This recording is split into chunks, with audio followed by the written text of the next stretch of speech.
안녕하세요. 얼마 전 믿기 힘들 정도로 저에게 진짜 역대급 복수할 기회가 생겨서 이렇게 사연을 보내게 되었습니다. 저는 어린 시절 남들에게 들키고 싶지 않을 정도로 마음에 큰 상처가 있어요. 그래서 항상 누군가 저의 초등학교 시절을 묻거나 추억이 어땠냐고 물으면 저는 할 말이 없었죠. 아니, 오히려 할 말은 많은데 분노로 가득 찬 말들로 인해서 그걸 다른 사람들에게 내뱉으면서 부정적인 기운을 퍼뜨리기 싫어서 입을 꼭 다문 나날들이 셀 수 없이 많았습니다. 나는 초등학교 운동회 때 부모님이 엄청 맛있는 거 가져와서 애들이랑 다 나누어 먹었다? 난 초등학교 애들이랑 아직도 연락하면서 사이좋게 지낸다. 정말 행복해. 이런 말들을 친구들이 할 때마다 무척이나 외로워지는 저였습니다. 왜 제가 그런 감정을 느꼈냐면요. 저에겐 부모님이 없어요. 부모님이 이혼하신 후 7살부터 저는 외할머니 집에서 살게 되었죠. 엄마가 원래 저를 양육하기로 했는데 재혼을 하신 이후로 저를 짐덩이처럼 생각하면서 아예 외할머니 집에 저를 맡기고 전혀 찾아오지 않았습니다. 엄마는 심지어 저뿐만 아니라 외할머니까지 아예 찾아오지 않을 정도로 연을 끊고 살았고 저와 할머니는 굉장히 힘들게 함께 살게 되었죠. 누가 봐도 굽은 허리를 끌고 폐지를 줍는 할머니. 그리고 몸이 자꾸 왜소해서 남들보다 확실하게 안 좋은 쪽으로 튀었어요. 누가 봐도 불쌍하고 사회 소외계층인 저와 할머니였습니다. 할머니는 눈이 어둡고 한글을 잘 모르셔서 글을 못 읽으세요. 그래서 제가 초등학교 입학할 때 신청을 해야 하는데 그것도 못해서 뒤늦게 구청에서 나온 사람들이 아이 조사할 때 저를 발견해서 저는 남들보다 초등학교 입학도 늦게 하게 되었습니다. 저는 어른들의 손길에 어영부영 그렇게 초등학교에 입학하게 되었고 저희 집 사정을 알게 된 교무부장 선생님이 저희 담임 선생님에게 특별히 저를 관리할 것을 신신당부했죠. 그런데 모든 것들은 물거품으로 돌아갔습니다. 교무부장 선생님의 특별 부탁에도 불구하고 저의 담임 선생님은 저를 개미 보듯이 보았어요. 아니, 오히려 개미가 아니라 바퀴벌레나 짐승, 곤충 보듯이 저를 쳐다보면서 멸시하기를 반복했습니다. 어리디 어린 초등학생 1학년인 저로서는 담임 선생님이 저를 엄청 싫어하고 제가 지나가면 큰 소리로 너는 안 씻고 다니니? 뭔 냄새가 이렇게 찌릉내가 나? 미쳐 내가 진짜 하면서 소리를 빽 지르곤 했죠. 저는 사실 집에 온수가 안 나와도 애들한테 잘 보이고 싶어서 얼음장 같은 물에도 매일 몸을 씻었거든요. 집에 드라이기도 없어서 밖에 나가면 머리가 깜깜 얼어서 학교에 도착할 때면 머리카락 끝에 서리가 껴서 똑똑 부러지는 듯한 소리가 날 정도였습니다. 내 몸에서 냄새가 나지 않는다는 걸 잘 아는 선생님임에도 불구하고 나에게 면박을 주는 건 온전히 확실히 저를 싫어해서 하는 행동이라는 걸 저는 아주 잘 알고 있었죠. 아무래도 선생님부터 저를 싫어하니까 자연스럽게 반에 있는 애들 모두 저를 싫어하기 시작했습니다. 제가 지나갈 때마다 야, 너 냄새나. 쌤이 너 냄새난다고 가까이 가지 말래. 하면서 저를 소외시키기 시작했죠. 어린 나이에 저는 정말 큰 상처였어요. 그래서 누군가 제 옆을 지나가기만 해도 팬티에 오줌을 지릴 정도로 무척이나 무서워했고 반에서 저도 모르게 오줌을 싸버리니까 애들이 저에 대한 차별은 말로 표현할 수 없을 정도로 더더욱 심해졌습니다. 마음이 아프고 또 아리고 너무나 고통스러웠어요. 왜 제게 이런 일이 벌어지는 건지 원망하면서 빨리 이 반을 탈출하고 싶다고 몇백 번이나 되뇌었습니다. 그렇게 초등학교 1학년이 지나가고 제가 다행히 그 선생님 반 아이가 되지 않았어요. 초등학교 2학년, 3학년, 4학년 때 다 다른 담임 선생님을 만나서 다행스럽게도 그 담임 선생님들의 도움으로 저는 교회나 지역에서 주는 장학금을 받으면서 조금은 편하게 학교를 다닐 수 있게 되었습니다. 반 아이들도 저를 뭐 엄청 좋아하지는 않아도 그래도 싫어하진 않았어요. 오히려 그것만으로도 저에게는 큰 마음의 위안이 되었습니다. 남들이 내게 뭐라고 안 하니까 좋더라고요. 좋아하는 건 바라지도 않고 그저 그냥 나랑 함께 있어주길 바랐으니까요. 바라는 게 없으니까, 기대한 게 없으니까 만족도도 더욱더 높아졌습니다. 그런데 문제는 제가 초등학교 5학년에 올라가고 나서 그 1학년 때 저를 무척이나 괴롭힌 선생님과 또 만나게 된 겁니다. 그 선생님은 저를 보자마자 너 여전하구나. 아직도 안 죽었니? 라고 하더라고요. 저는 정말 어처구니 없었지만 작은 반에서 학생과 선생님의 관계, 절대적으로 선생님이 우위에 있는 상황이었기 때문에 저는 또다시 아이들의 맹목적인 선생님에 대한 충성, 그리고 그로 인한 왕따, 이런 것들을 겪기 싫어서 선생님 앞에서 아무 말도 안 하고 입을 꼭 다물었습니다. 제가 아무 말도 안 하니까 선생님은 저를 더 만만하게 보더라고요. 제가 그때 회장, 부회장 선거에 나갔을 때였어요. 아무래도 초등학교 3학년 이후로 급격하게 성적이 오른 저에게 친구들이 많은 관심을 가져주었고, 그래서 제가 조금은 용기가 생기게 되었습니다. 초등학교 3학년 때 작정하고 공부를 해서 이런 지긋지긋한 가난에서 벗어나고자 생각하고 폐지 줍는 곳에서 할머니가 주운 문제집으로 공부를 했거든요. 전교 200등이었던 제가 1등에서 3등을 하니까 학부모 사이에서 제 이야기가 나왔고, 얘들도 저의 공부 비법을 궁금해서 저에게 관심을 주었거든요. 그런 영향이 제가 초등학교 5학년 때 반장 선거에서 뽑힐 수 있는 기회를 주게 된 겁니다. 그런데 문제는 반장에 당선되면 부모님들이 와서 해야 할 게 많았던 거였어요. 저는 뭐 반장을 해본 적이 없으니까 그런 게 있는지도 몰랐고, 그래서 항상 할머니는 몸이 아프고 폐지를 주어야 하니까 회장인 저만 부모님 없이 활동하게 되었습니다. 저는 몰랐어요. 저 빼고 다른 반장, 부반장 엄마들이 돈을 모아서 선생님들에게 우리 아이 잘 부탁한다고 촌지를 돌렸다는 것을요. 선생님이 제가 지나가는데 이유 없이 갑자기 머리를 손으로 팍 내리치는 겁니다. 복도에 지나가는 애들도 다 뒤를 돌아볼 정도로 큰 소리였어요. 저는 너무 놀라서 고개를 쳐들고 선생님을 쳐다보았고, 선생님은 넌 뭔데 주제도 모르고 반장으로 뽑힌 거니? 넌 선생님한테 뭐 준 것도 없으면서 생활기록부 이런 거 홀라당 좋게 쓰일 거라고 생각하는 거니? 어림도 없다. 내가 세상에서 제일 싫어하는 게 뭔지 알아? 눈치 없는 것들, 그리고 가난한 것들이야. 쥐뿔도 없는 것들이 아득바득 기어올라서 사람 살살 속을 긁어버리고. 난 그게 제일 싫어. 가난이 묻은 그 냄새도 싫어. 하면서 저를 힘껏 내리보고 가시더라고요.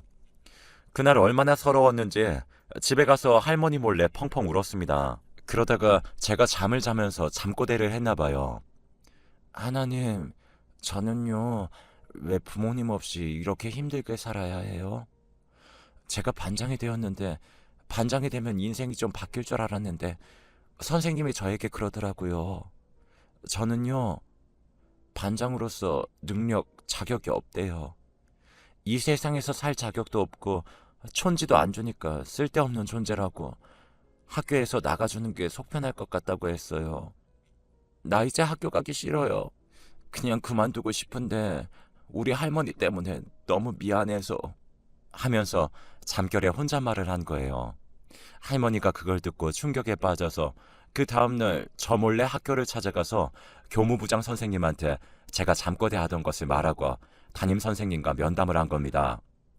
담임 선생님은 할머니가 찾아와서 교무실을 깽판 놓으니까 뭐라 할 말도 없었고 그저 죄송하다고 고개를 꾹뻑 숙여버리셨대요. 그때 절대로 저에게 이상한 말 안 하고 괴롭히지 않겠다고 약속을 했나 봅니다. 그래서 제가 그날 이후로 담임 선생님에게 모진말이나 그런 것들을 안 당하게 되었어요. 교무부장 선생님도 찾아오셔서 내가 널 특별하게 더 관리했는데 미안하다. 그동안 학교 다니면서 얼마나 마음의 상처가 컸겠니? 하면서 저에게 사과를 해주셨죠. 참 다행이다 싶었어요. 그래도 학교에 내 편을 들어주는 사람이 있는 것 같아서요. 그런데 그런 행복은 오래가지 않더라고요. 갑자기 저희 할머니가 쓰러지신 겁니다. 원체 연세가 많으셔서 항상 걱정이긴 했지만 여름에 폐지를 주우러 다니다가 일사병에 걸리시고 결국 골목에 쓰러져서 숨을 거둔 상태로 발견된 거였어요. 얼마나 슬프고 미친 듯이 고통스러웠는지 몰라요. 내가 세상을 살아갈 때 유일하게 나의 힘이 되는 할머니께서 내 곁을 떠나니까 무어라 말할 수 없을 정도로 비참함과 두려움이 쏟아졌습니다. 소식을 들은 교무부장 선생님이 빈소에 찾아와서 상주노릇까지 대신해 주시고, 그 후로 제가 학교 잘 다닐 수 있게 이런저런 활동들과 프로그램들을 연계해 주셨어요. 혼자가 된 저를 위해서 제가 보금자리에서 안전하게 살 수 있게 동사무소 사회복지사와 연결도 해주셨고요. 그렇게 할머니가 돌아가신 1년 동안은 교무부장 선생님 덕분에 마음 추스리면서 잘 지낼 수 있었는데, 문제는 그 부장님이 제가 다닌 학교에서 일한 지 5년이 넘어서 다음 해에 다른 학교로 발령을 받게 된 겁니다. 교무부장님이 떠나시면 제가 학교에서 의지할 수 있는 사람은 없게 되는 거였어요. 무척이나 무서웠고 어찌해야 할지 몰랐죠. 이거 어떡하지 하면서 발을 동동 구를 뿐이었습니다. 그렇게 교무부장 선생님은 잘 지내야 한다. 어떤 일이 있어도 흔들리지 말아야 한다. 라는 말을 저에게 남기고는 두둑한 돈봉투와 함께 떠나셨습니다. 이걸로 잘 버텨보라고 하면서 본인의 한 달치 월급을 저에게 주신 거였어요. 문제는 교무부장님이 떠나게 되니까 저를 악독하게 괴롭히던 담임선생님이 부장 자리로 올라간 겁니다. 6학년 때 다행히 이 선생님의 반이 되진 않았지만 저를 지켜주는 사람이 없으니까 그 선생님은 저를 다시 악독하게 괴롭혔어요. 제가 급식비 내는 걸 깜빡해서 밀린 적이 있었는데 저를 괴롭히는 그 선생님이 전교생이 다 듣는 방송으로 제가 급식비 안 냈다고, 식충이라고, 애들 다 급식비를 내는데 너만 안 내고 공짜로 밥 얻어먹는다고, 이런 아이들이 없어져야지 니네들이 고기 반찬 하나라도 더 먹는 거라고 하면서 세상 사람들 다 듣게 쩌렁쩌렁 말을 한 겁니다. 그런 식으로 말을 하니까 당연히 애들은 저를 노려보면서 너 때문에 우리 고기 반찬 하나도 못 먹게 생겼잖아 하면서 저를 막 욕했어요. 저는 진짜 딱 일주일 밀린 건데 돈 안 내고 밥 먹은 적 한 번도 없는데 하면서 너무나 억울했습니다. 마음이 답답하고 왜 나한테 이런 일이 생기는 건지 너무너무 속상했어요. 그런데 그 선생님이 제가 6학년 때 운동회에서 계주로 뛰었을 때 제가 3등이었던 저희 반을 1등으로 만들어 주었거든요. 겁나 열심히 뛰었어요. 그런데 그 선생님은 저 때문에 자기네 반 애들이 1등을 하고 있었는데 3등으로 밀려났다고 하면서 운동장에서 계속해서 제 배를 발로 뻥뻥 깐 겁니다. 그때 제가 하혈을 할 정도로 엄청나게 심하게 두드려 맞게 되었고, 그때 기억 때문에 제 초등학교 생활이 거의 악몽으로 물들었다고 해도 과언이 아닐 정도였습니다. 그 후로 극심한 대인기피증, 그리고 성인 남성에 대한 두려움이 생겼고, 저는 하루하루 지내는 게 고통일 정도로 우울증에 빠지게 되었습니다.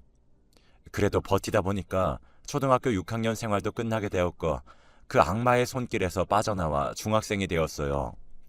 정말 다행히도 초등학교에 올라갔을 때는 저를 괴롭히는 사람들은 없었고, 오히려 제가 공부를 열심히 하고 안 좋은 환경에서도 제 일을 스스로 다 하니까 저에게 대단하다며 자기네들이 뭐 도와줄 거 없냐고 하면서 말을 거는 친구들과 선생님들이 많았습니다. 얼마나 다행인지 몰라요. 이렇게 얼룩진 초등학교 생활을 중학교, 고등학교를 통해서 조금이나마 희석하게 되었고, 저는 제가 그토록 원하고 원하던 법대에 진학하게 되었습니다. 저는 살면서 매 순간을 소외계층으로 살면서 서럽고 이유 모를 어른들의 속임수 때문에 되게 손해보면서 살았거든요.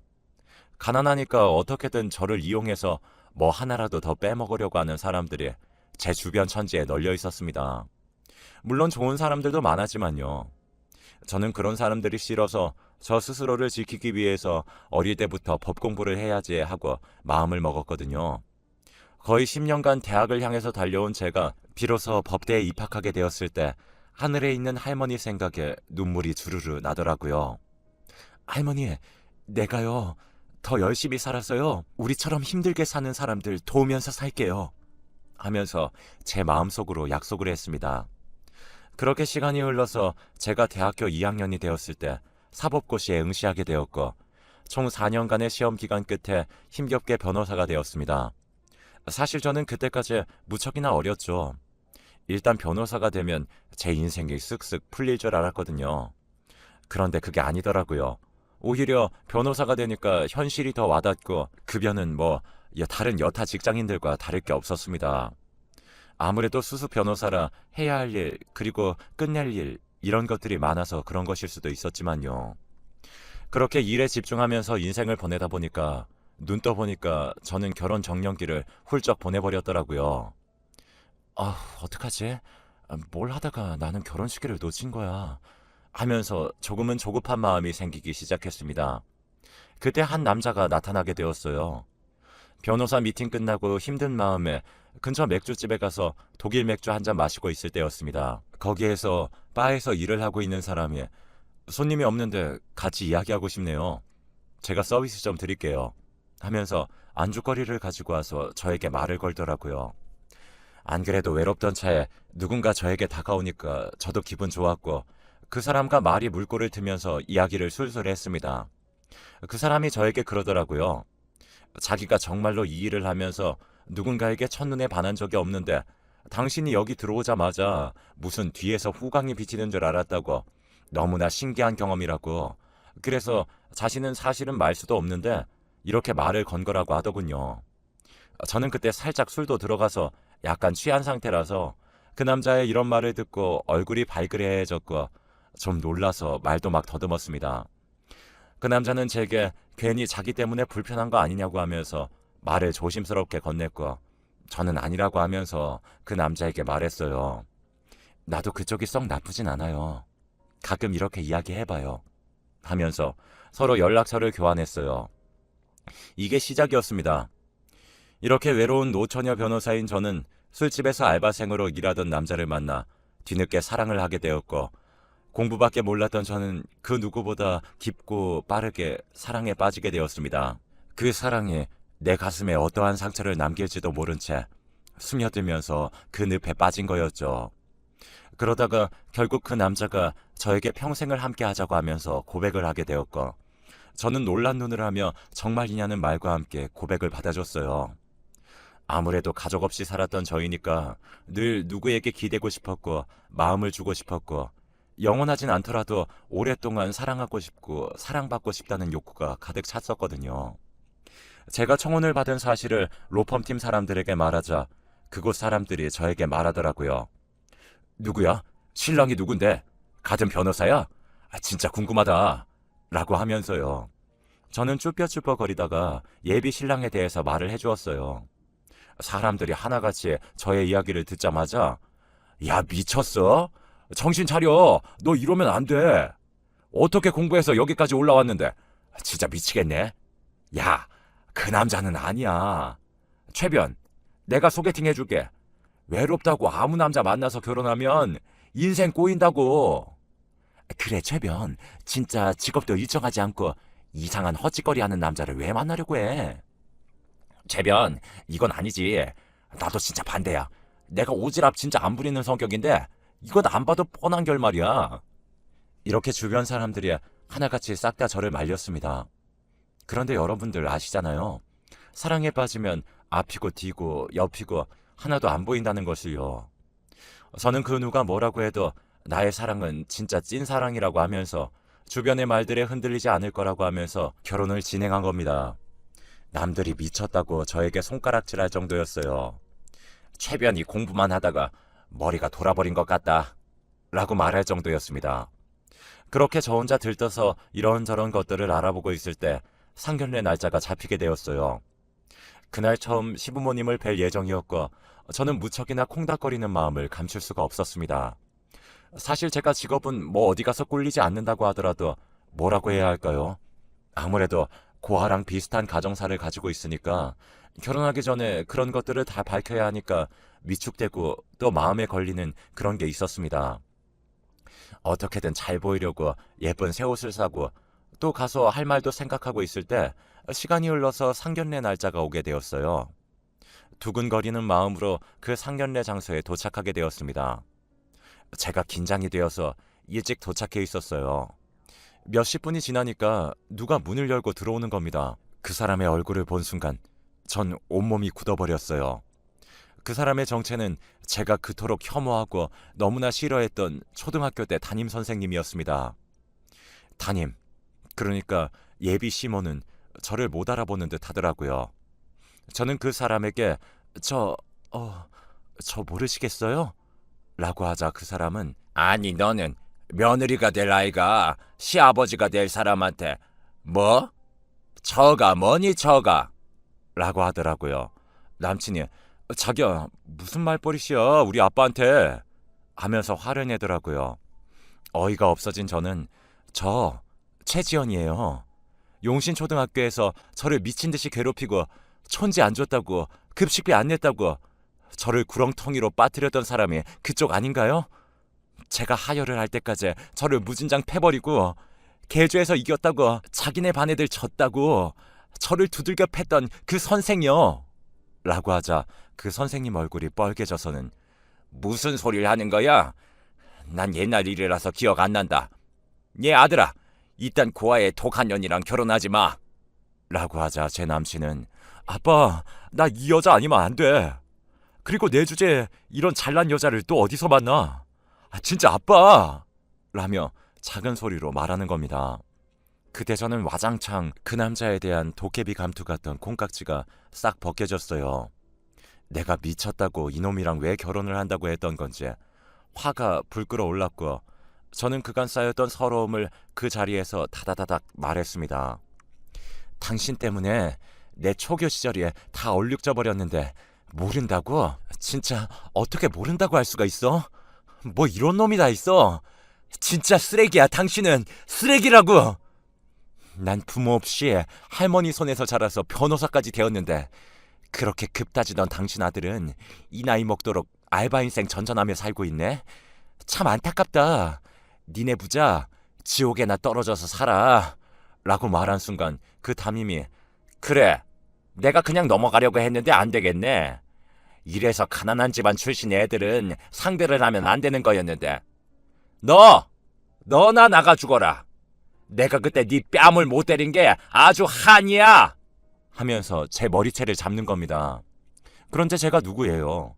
저 변호사잖아요. 항상 증거에 근거한 판단을 하다 보니까 매일 주머니에는 녹음기가 켜져 있었고 그래서 저는 그 선생의 행동에 다 따박따박 대꾸해서 말했습니다.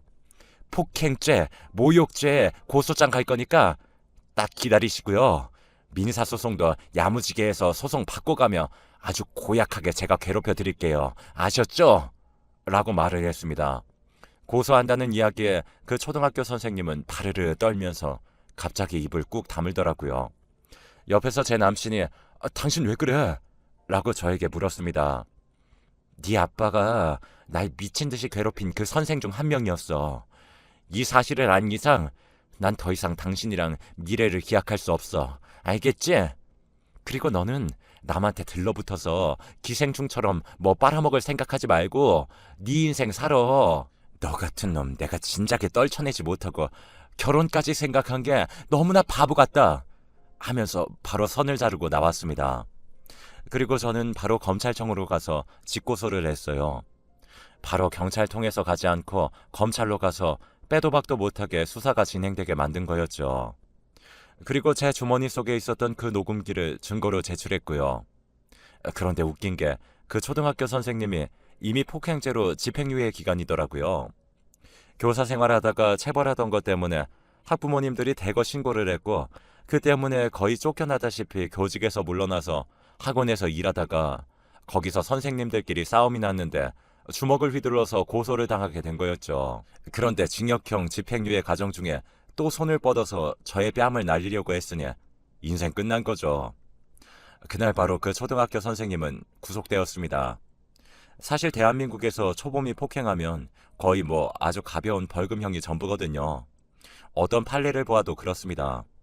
그래서 사실 형사소송으로 해서 선생님께 복수한다 이런 생각도 안 하고 민사 쪽으로 가서 아주 괴롭혀야지 했는데 하늘이 도운 건지 바로 감옥에 가게 된 거였죠. 얼마나 기분이 좋던지요. 제 이야기를 들은 로펌 사람들은 파혼하길 너무 잘했다고 진짜 이제야 정신 차린 거냐고 우리가 자기 민사소송 다 도와주고 그런 개념 없는 담탱이 복수해주겠다고 말해줬습니다. 그 말을 듣는데 진짜 든든하더라고요. 그렇게 저는 그 선생에게 정신적 피해 보상으로 1,000만 원 가까운 민사소송을 걸었고요. 모욕죄도 함께 고소 때렸죠. 그 선생님 퇴직금도 싹 다 날리고 빈털털이었는데 고소까지 들어와서 지금 거의 반폐인 상태로 미치기 직전이라고 합니다. 그리고 제 남편이 될 뻔한 그놈은 자기 아빠를 이렇게 만든 저에게 복수한다고 개짓거리를 준비하다가 저에게 딱 걸려서 바로 제가 또 고소해줬네요. 접근금지 신청까지 하고요. 그렇게 통쾌한 복수를 하고 저는 로펌 사람들이 소개해준 한 남자와 연이다 결혼에 꼴이 나게 됐고 다른 여자들과 다를 것 없이 평범하고 행복한 하루하루를 보내고 있었어요. 그 사건이 생기고 한 2년 뒤였나? 갑자기 제 동기 변호사 중에 국선 일을 도맡아 하는 애가 있는데 걔가 갑자기 저에게 그러는 겁니다. 나 이번에 진짜 대박 사건 봤다지 뭐야? 부자가 쌍으로 폭행당해서 거의 몇 달을 입원하게 됐어. 그런데 이게 좀 웃긴 사건인데 해당 피해자가 예전에 피해자가 아니라 가해자였더라고.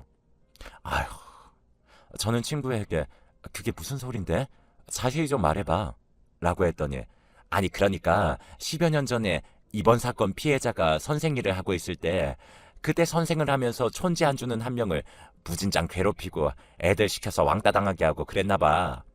그런데 시간이 흘러서 그때 초등학생이던 사람이 몸도 엄청 키우고 공부도 열심히 해서 잘 살고 있었는데 그 사람이 자기 담임이랑 술자리에서 딱 마주친 거지. 그때 그 피해자가 잔뜩 먹은 상태였고 거의 인사불성인 상황에서 자기를 괴롭혔던 선생을 만나게 되니까 니놈한테 내가 복수하려고 몸 키우고 딱 기다렸다고 피떡 만들어준다고 하면서 얼굴이랑 몸뚱이를 냅다 때렸대. 근데 그때 낭심도 팍 하고 터졌다나 뭐. 그래서 불구 가깝게 되고 이빨도 맹구처럼 2개 다 빠지고 나이 60 넘어서 지 초등학교 제자한테 두드려 맞은 거지. 아들도 겁나게 얻어 터지고 대박이지 않냐? 이런 사건 들어오면 솔직히 아무리 내가 변호사라도 변호하기 싫다 라고 하면서 저에게 말하는 겁니다. 저는 설마 그 피해자 이름이 땡땡땡이냐고 묻자 제 친구는 헐? 어떻게 아냐? 라고 하는 겁니다. 그러니까 저를 괴롭힌 그 선생이 또 다른 아이를 예전에 괴롭힌 거였어요. 진짜 내가 시원하게 복수한 줄 알았는데 남이 나를 대신해서 또 통쾌하게 이렇게 짜릿하게 복수해주네. 대박이다. 난 진짜 법으로 그놈을 아주 아작내버리고 다른 사람은 법보다 주먹이 가까이 있으니까 주먹으로 그놈을 아작내버렸구나 하면서 그 소식을 듣고 거의 10년 묵은 체중이 싹 내려갈 정도로 무척이나 기쁘고 기분이 좋아졌습니다. 친구 말로는 다행히 그 가해자가 술을 너무 먹어서 인사불성에다가 초범이라서 벌금으로 넘겼다고 하더라고요. 진짜 이건 하늘이 도와주는구나 싶었습니다. 그렇게 전 초등학교 선생에 대한 복수를 시원하게 하게 되었어요. 제가 이 사건을 통해서 깨달은 게 뭐냐면요. 진짜 착하게 살아야지 못되게 살면 분명히 어떤 예를 통해서든 보복당하게 되어 있고 벌을 받게 된다고요. 그 초등학교 선생은 학생들이 자기를 기억할 줄은 꿈에도 몰랐겠죠. 저는 그래서 기쁩니다. 진짜 그 초등학교 선생한테 인과응보가 뭔지 예는 이, 눈에는 눈, 나에게는 사필귀정이라는 교훈을 준 것 같습니다. 아마도 제 나이대 되는 분들은 촌지, 급식비, 부모님 직업 이런 걸로 엄청 차별을 많이 받으셨던 기억이 있는 분 많으실 거예요. 저도 그 중에 하나였는데요. 잊혀지지 않을 것 같은 상처들이 결국엔 다 흩어져서 잊혀지게 되었고 이제 마음 편하게 하루하루를 살 수 있게 된 것 같습니다. 악한 사람들은 결국 구렁텅이에 빠지고 지옥 불구덩이에 들어간다는 그런 마음으로 저는 오늘도 착하게 살아보려고요. 악한 그런 놈들 때문에 악하게 살기에는 내 인생이 아깝잖아요. 여러분들 사람한테 받은 상처들은 훌훌 털어버리시고요. 우리 모두 손잡고 행복하고 서로 위하면서 따뜻하게 살자고요. 그럼 저의 이야기 여기까지 들어주셔서 감사합니다. 요즘 날이 추운데 몸 조심하시고요. 항상 아프지 마시고 그렇게 자기를 돌보면서 살아봐요. 그럼 여기서 사연 마치겠습니다.